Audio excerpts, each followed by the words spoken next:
pessoal, agora vamos ver as fontes de recursos para abertura de créditos adicionais. Nós já vimos no vídeo anterior sobre as espécies, falamos dos suplementares, falamos dos créditos especiais, falamos também dos créditos extraordinários. Agora vamos falar das fontes de abertura para os créditos adicionais. Olhe comigo aqui na tela quais são as fontes de recursos para a abertura de créditos adicionais. Então aqui nós temos 6 fontes para abertura. Essas 4 primeiras aqui estão previstas na Lei 4.320. Essa quinta fonte aqui está prevista na Constituição Federal. E essa sexta fonte aqui vem lá do Decreto-Lei 267 e também pela Lei de Responsabilidade Fiscal também traz normas sobre a reserva de contingência. Eu vou ler para vocês o que é cada uma delas e vou explicar no detalhe a forma que isso pode ser cobrado na sua prova.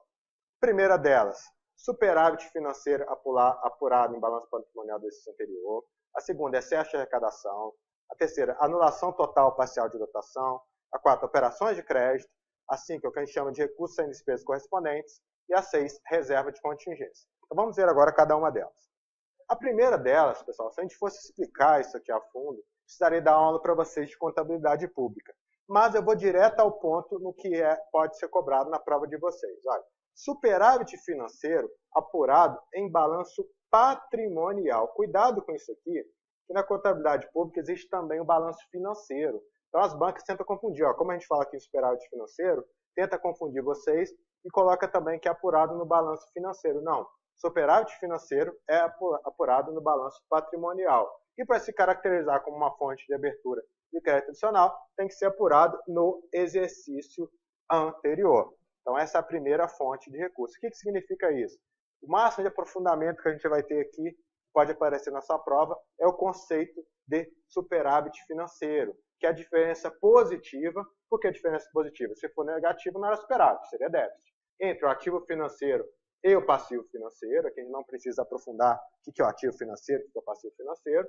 Conjugando-se ainda o saldo dos créditos adicionais transferidos. O que seriam esses créditos adicionais transferidos? São aqueles créditos especiais ou extraordinários abertos com ata de autorização nos últimos 4 meses do exercício, que foram reabertos pelo limite dos seus saldos. Então, quando esses créditos adicionais são chamados de créditos adicionais transferidos, eles utilizam também da fonte de recursos. Então, deve ser conjugada, então, essa diferença entre ativo financeiro e passivo financeiro, os créditos adicionais transferidos, aqueles créditos adicionais reabertos. E também as operações de créditos a eles vinculados. É isso que você tem que saber sobre o superávit financeiro, a nossa primeira fonte. E observo também, pessoal, que o superávit financeiro é fonte.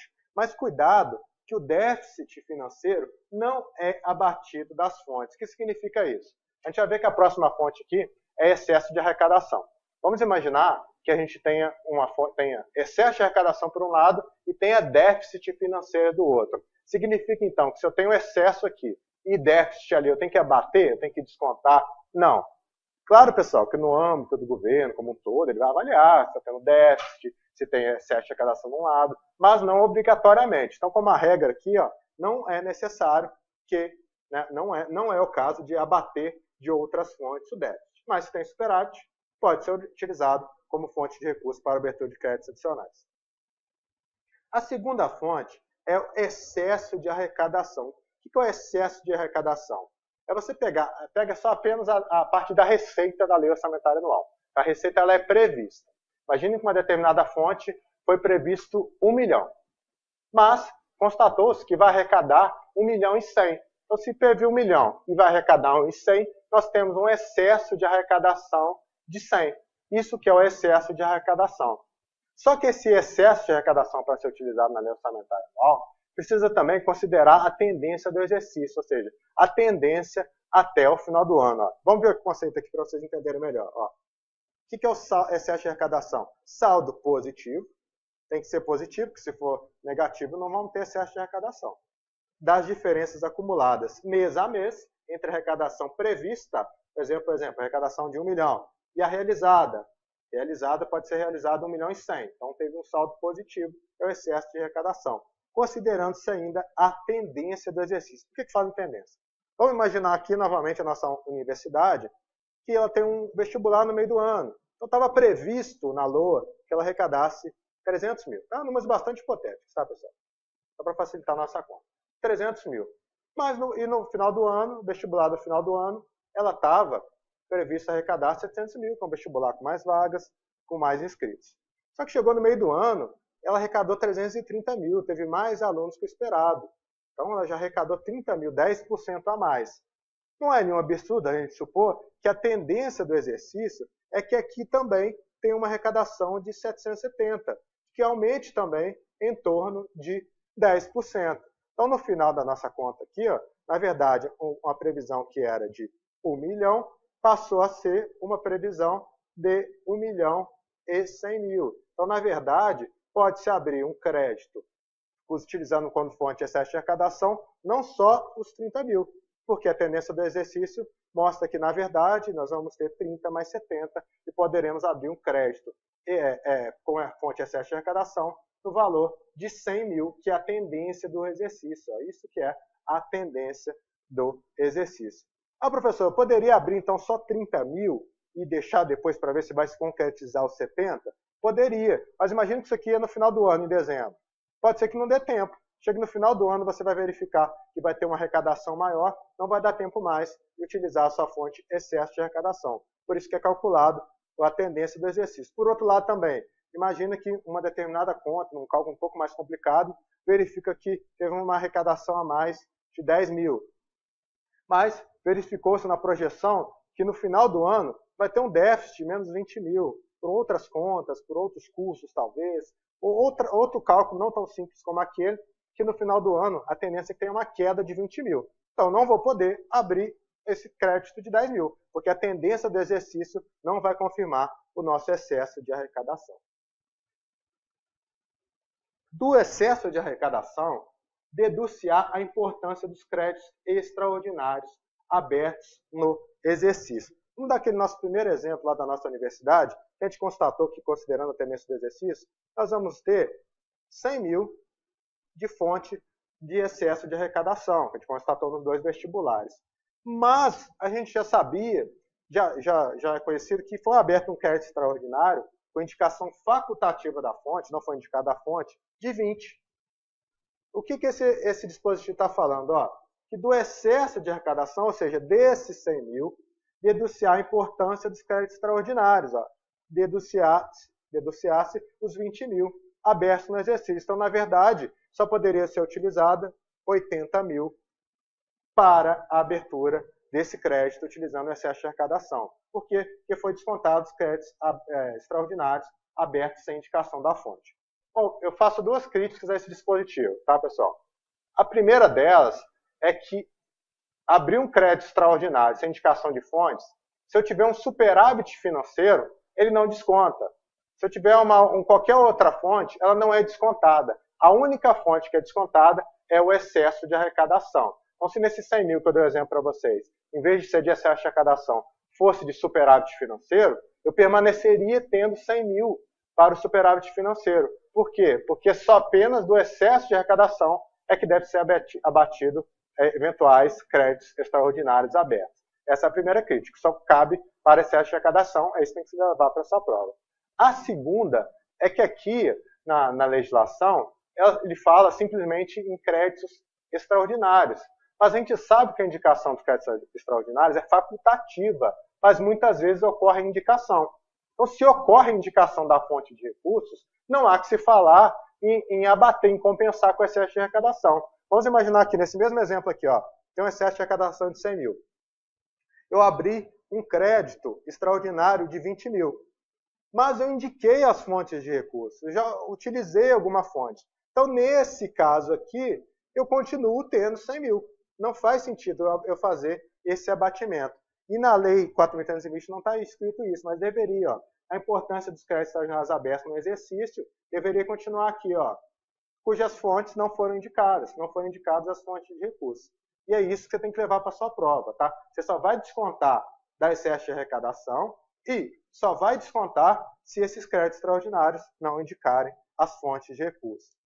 Tá bom, pessoal? Prosseguindo. Essa terceira fonte, para quem trabalha, quem vai trabalhar com orçamento, e eu, quando trabalhava lá na Software Serviço Federal, era a fonte que era mais aprovada. Por quê? Anulação total parcial de dotação é o seguinte: imaginar uma situação que você tem um gestor público, lá, o reitor da universidade, no nosso exemplo, ele tem uma determinada despesa que vai ser insuficiente, ele está vendo que vai ser insuficiente. E ele tem uma outra dotação, de uma outra despesa, que ele está vendo que vai sobrar. Então, o que ele pode fazer? Ele pode anular uma despesa de um lado e colocar do outro lado. Eu vou dar um exemplo aqui para vocês. Vamos apagar aqui esse exemplo. Imagina lá que o reitor dessa universidade tem uma despesa A de 2 milhões e uma despesa B de 5 milhões. Ele está vendo que esses 2 milhões aqui não vão ser suficientes, ele precisa de mais 100. Então, na verdade, ele precisa de 2,1 milhão. 2,1 milhões. E aqui ele viu que vai sobrar, que ele pode anular alguma coisa, ele pode deixar com 4,9 milhões. Então veja que no saldo total dessas duas despesas permaneceu com 7 milhões. Por isso que eu disse que quando esse tipo de crédito bati lá na Secretaria do Orçamento Federal, geralmente ele era autorizado. Por quê? Isso aqui nada mais é que a administração do gestor público. No caso do exemplo das universidades, a administração do reitor. Se estiver dentro do prazo, dentro da legalidade, não há nenhum problema. Diferente quando usa excesso de arrecadação, superávit financeiro, que você tem que analisar o contexto total. Mas aqui não. Aqui você vai ver que simplesmente ele tá remanejando, ele está tendo o poder dele de gestor público para melhor utilizar o dinheiro público. Isso que a gente chama de anulação total parcial de dotação. Esse exemplo aqui é uma anulação parcial, né? De 5 caiu para 4,9. Uma anulação total seriam essas mesmas despesas aqui, ó, A e B. O reitor dessa universidade verificou que não tem como executar essa despesa, então ele anula ela totalmente, anulação total, e passa para essa outra despesa. Então, isso seria uma anulação total de dotação. Geralmente é a mais comum aí para abertura de créditos adicionais e que dificilmente é recusada. E observo para vocês que a anulação total parcial de dotação é fonte de recursos para créditos adicionais. Mas economia de despesa não é fonte. O que é economia de despesa? Tá? Quando a gente fala de excesso de arrecadação, a gente está comparando receita com receita. Receita prevista com receita arrecadada. Quando a gente fala de economia de despesa, a gente está comparando despesa prevista com despesa prevista com despesa executada. Aqui, ó, economia de despesa. Vou dar um exemplo aqui para vocês de economia de despesa. Está prevista uma despesa de 2 milhões, lá na lei orçamentária anual, mas só foi gasto 1,5 milhão.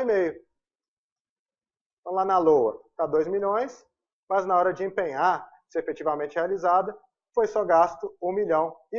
Esses 500 mil é chamado de economia de despesa. Isso não é fonte para abertura de crédito. Pode vir se tornar fonte? Pode.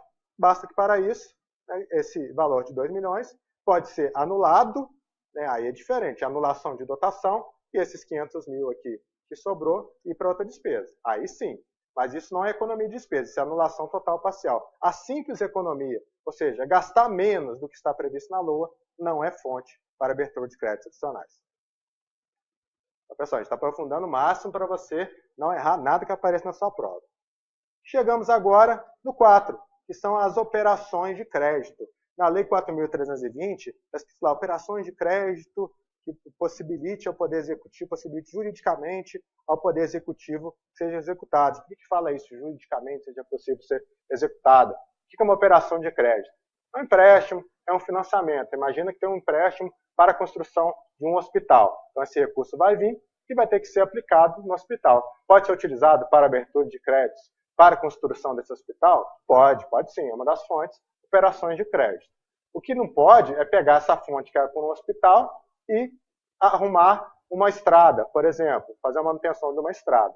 Isso não pode, por isso que fala, operações de crédito, tá? Mas que juridicamente seja possível de ser executado. E que eu observo para vocês em relação a essa fonte, que as operações de crédito tradicionais são fontes de recursos, mas operações de crédito por ARO não são fontes. O que são operações de crédito por ARO, por antecipação de receita orçamentária? São aquelas operações de crédito voltadas para a insuficiência de caixa, que não há o problema de crédito, não é problema de crédito adicional, de crédito orçamentário, necessita um crédito adicional. Operação de crédito para RO é problema de dinheiro, de recurso. Então há o crédito, mas não há o recurso. Então, se eu estou fazendo uma operação para ter mais recursos, ela não pode ser utilizada como fontes para abertura de créditos adicionais. Aqui, pessoal, encerramos as fontes da Lei 4.320. Agora vamos para uma fonte que está prevista lá na nossa Constituição. Esses recursos são em despesas correspondentes, até antes da gente ler aqui o que está na Constituição, vou tentar explicar aqui para vocês. A Lei Orçamentária Anual, quando ela é aprovada, de acordo com o princípio do equilíbrio, a receita, a despesa não pode ser superior à receita. Então, a receita é igual à despesa. Mas imagina lá que fez toda a tramitação e quando foi para sanção, o presidente foi e vetou uma parte dessa despesa.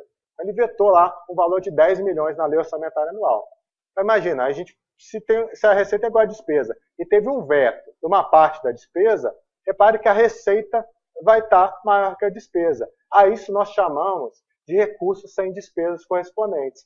Essa diferença pode ser utilizada para abertura de créditos adicionais. Então, pode ser por meio de veto, pode ser por alguma emenda que fez esse desequilíbrio na lei orçamentária, com a receita maior que a despesa, pode ser uma rejeição total na LOA, é isso que está no dispositivo constitucional. Ó. Vem comigo lá para você ver. Os recursos que, em decorrência de veto, emenda ou rejeição do PELOA, né, projeto de lei orçamentária anual, ficarem sem despesas correspondentes, isso que a gente chama de recursos sem despesas correspondentes, poderão ser utilizados, conforme o caso, mediante créditos especiais suplementares, com prévia específica autorização legislativa, que a gente considera uma fonte de recursos para abertura de créditos adicionais.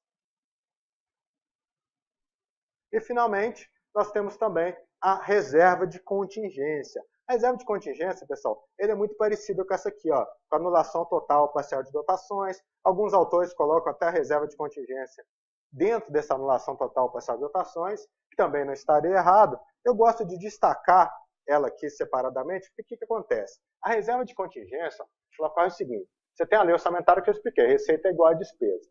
Mas se pega uma parte dessa despesa e coloca ela numa reserva, ou seja, não designa ela para nada. Não designa ela para educação, não designa ela para saúde, ou para publicidade, ou o que for, para arrumar estrada, não. Ela fica como uma reserva, para em caso de necessidade, ela seja anulada e vá para o que for necessidade. Ela é muito utilizada nos créditos extraordinários. Lembra que eu já falei aqui várias vezes que a indicação é facultativa, mas geralmente se indica uma fonte? E geralmente, várias vezes, indica-se a reserva de contingência. Então, é justamente isso, para ter contingência em caso de necessidade, anula-se essa reserva e utiliza-se para um determinado crédito. Pode ser suplementar também, pode ser especial, não tem problema. Por que eu gosto de separar ela aqui? Primeiro porque ela não está na Lei 4.320, ela está no Decreto-Lei 267 e tem mais alguma coisa também, uma regulamentação na Lei de Responsabilidade Fiscal. E também eu acho ela diferente, eu acredito que ela seja diferente, porque ela não pode ser executada diretamente. Quando a gente fala aqui ó, de anulação total parcial de dotação, a gente tem uma despesa de 1 milhão para manutenção da estrada. Se eu não cancelar, se eu não anular, né, que é o termo correto, dessa despesa, ela pode ser utilizada para manutenção da estrada. Agora, se eu anular ela, botar na saúde, por exemplo, aí eu não posso utilizá-la, mas posso utilizar na saúde. Mas se eu não fizer nada, ela vai estar lá, vai ser utilizada para a manutenção das estradas. Aqui não. Se eu tiver 1 milhão de reserva de contingência, eu não posso utilizar. Ela está lá esperando justamente para que seja anulada e vá para um lugar que tenha uma necessidade maior. Então, coloco aqui separadamente reserva de contingência como mais uma fonte de recursos para abertura de créditos adicionais, mas não tem problema se você também entender como uma parte, como sendo anulação total ou parcial de dotação. Também não vai estar errado. Lá na lei, observar para vocês também, pessoal, que lá na Lei 4.320, ela diz o seguinte, ó, essas quatro aqui, ó, ela fala aqui, ó, são fontes para abertura de créditos suplementares ou especiais. Aí vem as 4. Então veja que ela não fala em crédito extraordinário, mas pode sim ser utilizado para créditos extraordinários. Não tem problema. Tá bom, pessoal? E nessa reserva de contingência aqui, uma outra observação que eu faço para vocês, são em relação às despesas contingenciadas. Reserva de contingência, já expliquei, é fonte para abertura de créditos. Mas despesas contingenciadas não são fontes. O que é uma despesa contingenciada? Tem lá na Lei Orçamentária Anual uma despesa no valor de 1 milhão. Mas, lembra que eu falei para vocês que a receita é igual à despesa, mas a receita ela é prevista. Pode ser que tenha uma crise econômica e a receita não acompanha a despesa. Então, se a receita cair, a despesa também tem que cair. Então, ocorre o que a gente chama de limitação de empenho ou contingenciamento. apesar de na LOA ter 1 milhão, pode ser que seja autorizado gastar, realizar despesa, empenhar despesa apenas de 800 mil. Isso é chamado de contingenciamento, de limitação de empenho. Então, essa despesa aqui que foi contingenciada no valor de 200 mil, ela não pode ser utilizada como fonte de abertura de crédito adicional. Na verdade, se ela houve esse contingenciamento, é porque não tem essa receita, que essa despesa não pode ser utilizada. Então, essa diferença, que é chamada de despesa contingenciada, não pode ser utilizada como fonte de recursos. Pessoal, é isso que eu tinha para passar para vocês sobre fonte de recursos para abertura de créditos adicionais. Sei que são muitas informações. O principal é você entender quais são as fontes. Aí tem várias características que eu passei para vocês do que é, do que não é, com base em experiência de muitas provas. Mas o mais importante é você saber, claro, quais são as fontes, essas 4 principais aqui, que são as da Lei 4.320, que mais caem em prova, mas entender todo esse contexto vai fazer que você não erre nenhuma questão de prova sobre as fontes de abertura de créditos adicionais. Outra observação, antes de encerrar a aula que eu faço para vocês, pessoal, é para vocês não confundirem, quem ainda não estudou, ainda eventualmente vai estudar, que existem também as emendas parlamentares. As emendas parlamentares, no momento da fase de discussão do ciclo orçamentário, tem umas regras próprias. Então, cuidado, não confunda a fonte de recurso para crédito adicional. O crédito adicional ele ocorre no momento da execução da lei orçamentária anual, no momento que ela vai sendo executada. A gente pode utilizar esse mecanismo aí de créditos adicionais. Fontes para emenda parlamentar é outra coisa. Ela é utilizada no momento da fase de discussão. Aí tem as regras lá que ela tem que ser compatível com o PPA, tem que ser compatível com a LDO. Ela pode ser utilizada como fonte de recursos. Anulação, tem que ser utilizado fonte de recursos de anulação de dotações. Isso é outra coisa, é outra regra que você vai ver no momento oportuno, se estiver no seu edital. Mas não confunda com fontes para abertura de créditos adicionais, que são essas aqui que eu passei para vocês. E deixo com vocês aqui o meu Instagram, para vocês acompanharem lá, tem dicas diárias, @SérgioMendesAfo, acessem lá o meu Instagram. Tá certo, pessoal? Muito obrigado, até o nosso próximo encontro.